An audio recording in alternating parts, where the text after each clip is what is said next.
na amanu. Oromoon yoo nyaatame dhaabbilee Oromoon nyaachisa. Beektaa yeroo baay'ee kan na gubu akkatti isaan dhaabbileen Oromoo kun uummata Oromoo kana tuffatan kanatu na guba beektaa. Inuma na guban keessa kee. Dantaa sabaa wanti jedhamu soba. Kasayyoon jedhe hin sobne. Dantaa saba ofii dursuu yoo barbaadame kan garaa kee garaatti qabatte sababa kiyyaan uummanni Oromoo hin gaaga'amin, hin beelayin, hin du'in, qeerraan godaaniin jetteetu gad of cabsitee dhugaa kee qabattee maal godhan? Daggalatti ittisanii ittiin doorsisuuf abboomamta. Kan isaan wal tuffataniin uummanni keenya dhumaa jira. Oromoon firan qabu jedheera yeroo baay'ee. Akka arjummaa isaatti akka garaa laafummaa isaatti firan qabu. Hunduu kan isa nyaachuuf hamuummatudha. Humna Oromoo difeendi godhu qabu. Oromoon har'as ripheetuma lola. Sababa eenyuti kun? Sababuma tuffii uummata Oromoo irraa qabdu dhaabbilee Oromoo irraan kan ka'edha.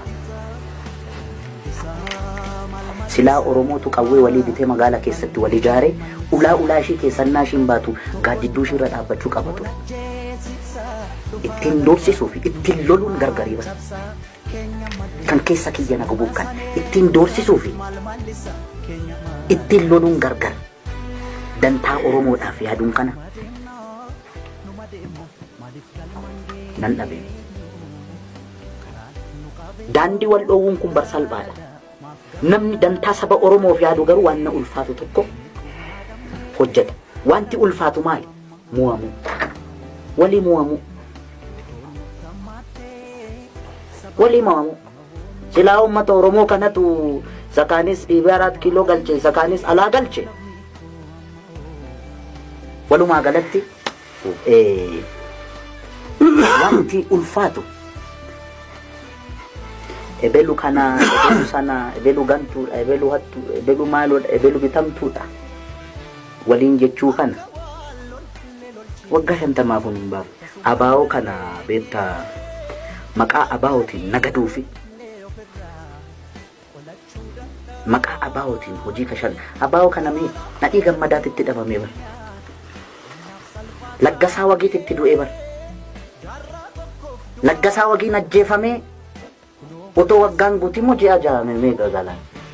Bara la maqaa Laggasaa wagii kaasuun nama ajjeesisu sanatti kaasni irra bar. Itti amanneeti. Goota Oromoo ta'uu isaatti amanneeti. Eeganoo deengadda nu reebsisaa baateetu har'a maqaa abaa'ootiin itti keessa seenteetu Oromoo kana qoqqooddi beekta. Kanaaf maqaa OPDO kanaanis ano OPDO DP something kanaanis warra ummata kana qoqqoodde qircaa godhachuu barbaaddu kun ummata kanarraa dhaabbachuu qabdi. Tuffiirraa ka'aku. Kanaaf dhibee guddaan kan jiru ormatti dabarsanii ammas carraa Oromoo kana kennan kun warra biyya bulchan, warra dhaaba mormituu hoogganan hundi isaanii walii mu'amanii ummata kana luucceessuu qabu taanaan hin qabu malee by the way akkuma isaanuu jedhan luucceessanis luucceessuu baatanis qoqqoodanis qoqqooduu baatanis hundumtuu gaangistara mataa ijaarrate biyyattiin kun akka biyya hin taane godha malee